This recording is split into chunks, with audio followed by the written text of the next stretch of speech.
동탄 신도시 부동산 현황에 대해서 말씀드리겠습니다.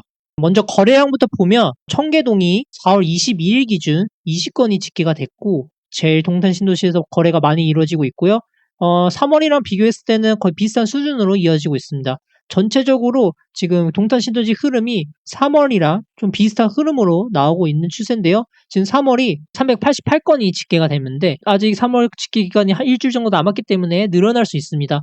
제가 봤을 때 한 400건은 넘을 것 같고 지금 이 추세면 4월 달도 거래량이 400건 정도 나올 가능성이 높아 보입니다. 전체적으로 상승거래 비율을 봤을 때는 지금 연청동이 가장 올라오고 있는 추세입니다. 이따 뒤에서 자세하게 말씀드리겠지만 연청동이랑 그 다음에 산처동, 그 다음에 능동 이쪽에서 가장 지금 분위기가 괜찮게 나오고 있고요. 이전 영상들에서 계속 산천동을 말씀드렸는데 확실히 지금 움직이고 있네요. 그 다음에 장지동도 지금 슬슬 움직이고 있습니다. 어쨌든 내려가 보겠습니다. 지금 이 해당 글은 고정 댓글을 확인해 주시면 편하게 받아볼 수 있습니다.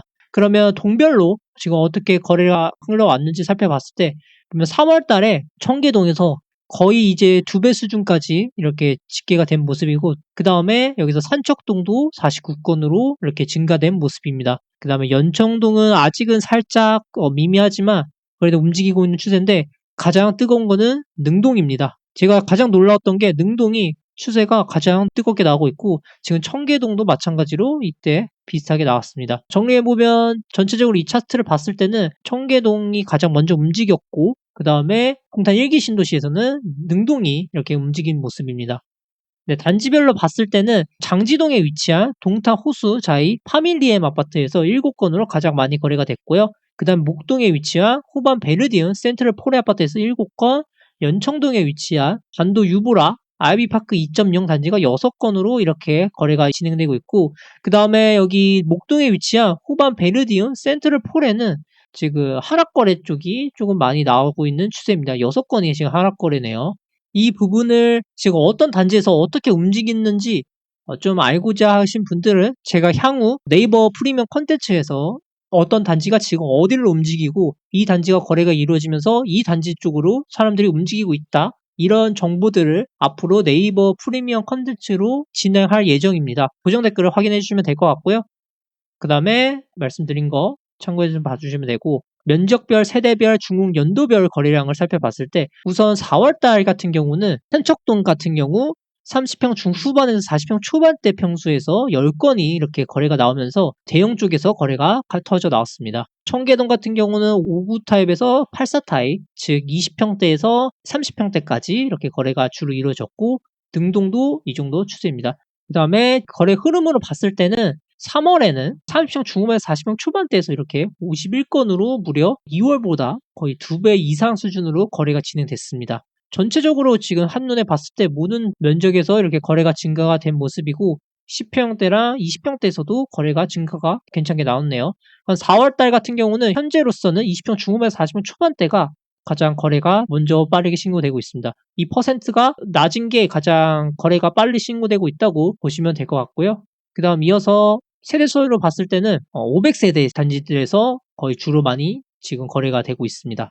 전체적으로 봤을 때는 3월에는 1000에서 1499세대 쪽에서 거래가 이루어졌다고 말씀드리면 현재는 지금 500에서 999세대가 조금 더 앞서가는 모습인데 이거는 4월 실거래가 아직 신고가 집계 중이기 때문에 조금 변동은 될 수 있습니다. 지금 집계된 건에서는 이렇게 나오고 있다는 점 참고만 해주시면 될 것 같고요. 그 다음에 중국 연차를 봤을 때는 거의 동탄이 2010년에 중국내 아파트가 대부분이기 때문에 중국 연차는 이렇게 참고만 해주시면 될 것 같습니다. 그럼 내려가 보면 아까 말씀드린 면적별 상태랑 그 다음에 세대별 상태 다 말씀드린 내용이고요. 그럼 다음 증감률로 보겠습니다. 해당 표를 잠깐 참고해서 제가 글로 정리한 거를 말씀드리겠습니다. 동탄 1신도시는 능동, 반송동, 서구동이 이렇게 포함되어 있고 여기서 3월에는 모두 상승으로 전환됐습니다. 지금 보시면 능동, 그 다음에 반송동, 그리고 서구동 이렇게 체크했는데 보시면 이쪽 3개 지역에서 모두 다 상승으로 전환이 됐었고 4월에는 조금 하락으로 출발하고 있지만 지금 제가 봤을 때 이 분위기상은 쉽게 될수록 반등이 나오지 않을까 제 전망으로는 좀 예상을 해보는데 이 점을 좀 빠르게 받아보고 싶은 분들은 고정 댓글을 확인해서 봐주시면 될 것 같습니다. 이어서 보시면 제가 여기 글로 남겼는데 4월은 하락으로 출발하고 있지만 이제 약 30% 정도 집계가 됐기 때문에 거래량 지금 추세로 봤을 때는 3월이랑 비슷하기 때문에 3월이랑 비슷한 흐름으로 좀 이어질 것으로 전망을 하고 있고요. 그리고 아래 표를 제가 공개를 원래 안 하는 건데 이제 네이버 프리미엄 컨텐츠에도 공개를 하기 때문에 잠깐 봐보자면, 보시면 이게 전체적으로 22년 12월 기준, 즉 작년에 반등이 시작될 기준 시점을 해서 지금 분위기가 어떤지 한눈에 흐름으로 보시는 차트입니다. 지금 보시면 이 아래쪽 흐름이 조금 반등이 안 나오지 않았습니까? 위쪽에서는 작년 12월 대비 이렇게 나왔는데 이 아래쪽이 지금 안 나오고 여기가 좀 주로 봐야 될 단지들입니다. 지금 보시면 색깔도 연해지지 않고 있습니까? 제가 어떤 말씀 하시는지 눈치 빠르신 분은 아실 겁니다. 그리고 나머지는 이 동탄 2신도시인데 동탄 1신도시에 비해 하락한 지역들이 3월에 많았습니다. 보면 3월에 여기 보시면 산적동, 성동, 연천동, 여기 장지동 이렇게 나왔는데, 성동 같은 경우는 여기가 뷰가 나오는 단지에 따라 가격 차이가 계속 편차가 나오기 때문에 이 점을 참고해서 봐주시면 될 것 같습니다. 지금 여기 이렇게 반등이 나오고 있는 거는 저가 매물들이 소진되면서 4월 달에 시작이 되고 있다고 저는 말씀드리고 싶고요. 다음 전세 증감률을 보겠는데 글로 보면 월별로 봤을 때는 장지동에서 조정이 나왔고 나머지 지역에서는 여전히 상승 중입니다. 다만 작년만큼은 급격한 상승은 아닌 것 보여지고 있지만 3월 달에는 송동이랑 장지동 제외하고 전체적으로 상승이 나왔고 4월은 지금 현재 여기 능동이 즉 구축이 이렇게 상승이 나오고 있습니다. 그 다음에 청계동에서도 이렇게 하락으로 시작하지만 이게 집계될수록 점점 상승폭은 진행될 것으로 예상을 해보고요. 그리고 내려가서 면적별 세대에서 중국 연도별로 봤을 때는 3월 같은 경우는 전체적으로 상승이 나왔지만 30평 중후반에서 50평대에서 반등이 조금 크게 나왔었습니다. 그 다음에 4월 같은 경우는 10평대에서 하락이 나오고 있고 여기 보시면 여기 조그맣게 10평에서 20평대 여기서 하락이 출발하고 있고 20평 중후반에서 30평 초반대에서 상승으로 지금 출발하고 있습니다. 다음 세대서별로 봤을 때는 200에서 499세대 이하 단지에서 2, 3월에 반등이 제일 많이 나왔었습니다. 지금 위에 보시면 2, 3월에 무려 2%대까지 상승이 나왔고 4월 달에도 이 흐름이 지금 이어지고 있는 모습이고요. 1500에서 1499세대는 3월부터 다시 회복이 나오고 있고 위 거래량에서도 해당 세대들이 거래가 반등이 나오고 있는데 이 거래된 단지들에서 상승이 나오고 있다고 보시면 될 것 같습니다. 200에서 499세대의 상승이 나오고 있고 그 다음에 여기도 하락이 지금 나왔다가 하락폭이 줄어들었고 여기도 지금 상승으로 지금 출발하고 있는 분위기입니다. 동탄 1기 신도시는 거의 2000년대 중반의 아파트가 많기 때문에 여기서 지금 반등이 나오고 지금 4월 같은 경우는 제가 봤을 때 조만간 상승으로 전환될 가능성이 매우 높아 보이고요. 그리고 여기 또 마찬가지로 다시 상승으로 전환이 되고 있는 모습입니다. 자, 하락폭이 줄지 않았습니까? 이 점을 참고해서 봐주시면 되고요. 지금 이 그래프를 보시면 안쪽에 있는 그래프가 먼저 움직이지 않았습니까? 이게 동탄 2신도시가 움직이고 그 다음에 그 뒤를 이어 뒤늦게 동탄 1기 신도시가 움직였다고 보시면 됩니다. 지금은 이렇게 약 보합 수준인데 이거를 조금 자세하게 보고 싶은 분들은 제 프리미엄 콘텐츠를 가입해 주시면 제가 향후 다 정리해서 이렇게 업로드할 예정입니다. 이 부분도 고정 댓글을 참고해서 봐주시면 될 것 같습니다. 왜냐하면 제가 일별로 정리한 데이터가 있기 때문에 지금은 공개를 하고 있지 않습니다.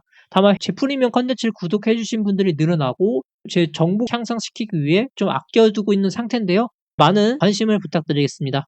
그러면 정리해 보겠습니다. 먼저 거래량 같은 경우는 평균 수준으로 지금 현재 분위기로 이어지고 있다고 보시면 될 것 같고 동탄 2신도시에서는 연창동, 장지동이 거래량이 증가되는 추세입니다. 상대적으로 3월부터 동탄 1기 신도시가 반등폭이 크게 나왔고 능동에서 먼저 상승이 전환됐고 그 뒤를 이어 반송동, 서구동에서 뒤를 따라 이어가는 모습입니다. 그리고 2023년 상반기에는 회복이 동탄 2신도시에서만 강하게 나왔었습니다. 하지만 지금 현재 시장에서 봤을 때는 1, 2신도시 상관없이 두 곳 다 지금 움직이고 있는 상태인데요. 동탄 1신도시에서는 반송동이랑 서구동을 좀 보시는 거를 추천을 드리고 동탄 2신도시에서는 연청동이랑 장지동, 그 다음에 산적동을 보시는 거를 저는 추천을 드리겠습니다. 이유는 회복이 덜 나온 지역이기 때문에 제 의견을 이렇게 말씀드리고 싶습니다. 오늘의 핵심 지표는 해당 지표입니다. 그리고 이 기준 시점을 변동세에서 보면 또 다른 인사이트가 나오기 때문에 정말 어디서도 볼 수 없는 데이터를 제가 제공할 수 있기 때문에 동탄 신도시를 계속 쭉 모니터링을 하고 계시고 제 컨텐츠를 계속 보시고 있는 분들께 한 달에 1,900원이라는 가치를 저한테 투자해 주시면 제가 정말 그 이상으로 보답할 자신이 있기 때문에 제 4월 28일까지 무료로 한 달간 체험할 수 있는 쿠폰을 드리고 있습니다. 제 정보가 어느 정도 도움이 되는지 퀄리티가 있는지 한 달 뒤에 그걸 이어갈지 안 할지 판단해 주셔도 늦지 않으니까요. 많은 관심 부탁드리겠습니다. 그럼 저는 다음 영상에서 찾아뵙겠습니다. 감사합니다.